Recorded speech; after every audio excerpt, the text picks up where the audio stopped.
আসসালামু আলাইকুম ওয়া রাহমাতুল্লাহি ওয়া বারাকাতুহু। আজকে আমরা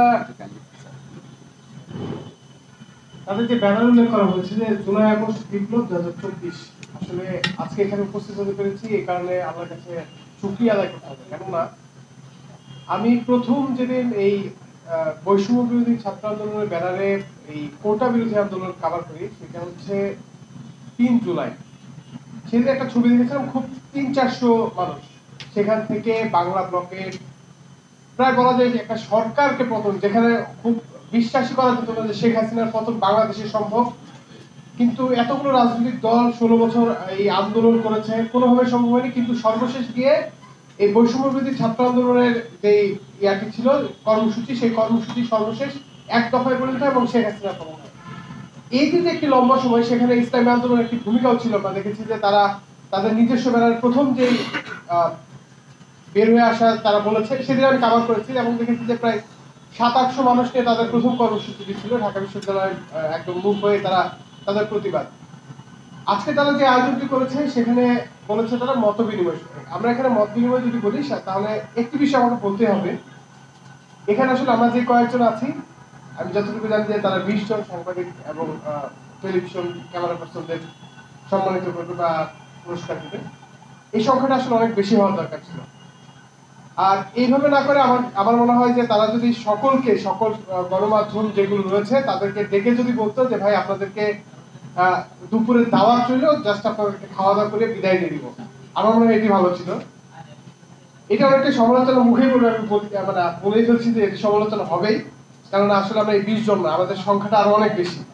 গণমাধ্যমের যেখানে ত্রুটি চেপে ধরার যে বিষয়টি ছিল গত 16 বছর, এর মধ্যেও সাংবাদিকদের যে চেষ্টা, আমার ক্যারিয়ার মাত্র 3.5 বছরে আমি দেখেছি এই 3.5 বছরে আমি আমার হাউস থেকে মানুষজন থেকে যেভাবে সাহায্য সহযোগিতা বা কথা বলার স্বাধীনতা পেয়েছি, আমার পাশের বন্ধুটি আসলে এভাবে পায় নাই। কিন্তু তারপরেও এই জুলাই আন্দোলনে তারা তাদের যে ভূমিকাটি ছিল, তারা আসলে তখন চিন্তা করে যে আমার চাকরি থাকবে কি থাকবে না। তারা তাদের মতো করে চিফ নিউজ এডিটর, অনেকে দেখেছি তারা মানে অফিসের বিরুদ্ধে গিয়ে বলেছে না এটা হবে না, আমার এটাকে করতেই হবে, কারণ আমি এটা নিজের চোখে দেখেছি। এই সময় আন্দোলনে আমাদের যে গণমাধ্যম কর্মীদের ভূমিকা, সেখানে আমাদের জীবনের একটি ঝুঁকি তো ছিল। সবকিছুকে পেরিয়ে আমরা আসলে আমাদের দায়িত্ব পালন করেছি।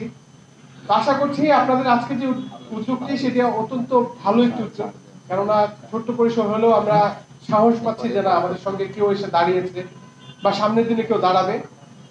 আশা করছি যে আপনারা সবসময় আমাদের সঙ্গেই থাকবেন এবং গণমাধ্যম কর্মীদের যে একটি বিষয় থাকে যে আস্থার বিষয়, সেই আস্থার বিষয়টি আপনারা ধরে রাখবেন।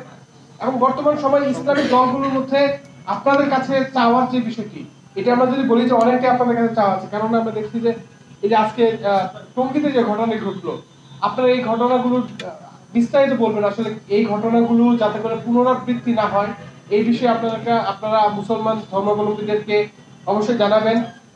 এবং আশা করছি যে আপনাদের আজকে যে উদ্যোগ সেটি সফল হোক এবং আপনাদের যে দল রয়েছে ইসলামী আন্দোলন বাংলাদেশ, সেটি উত্তর শুভকামনা করে আমি আমার বক্তব্য শেষ করছি। ধন্যবাদ। ধন্যবাদ আমাদের মানব জমিনের সম্মানিত মাল্টিমিডিয়া এডিটর, সম্মানিত সাংবাদিক।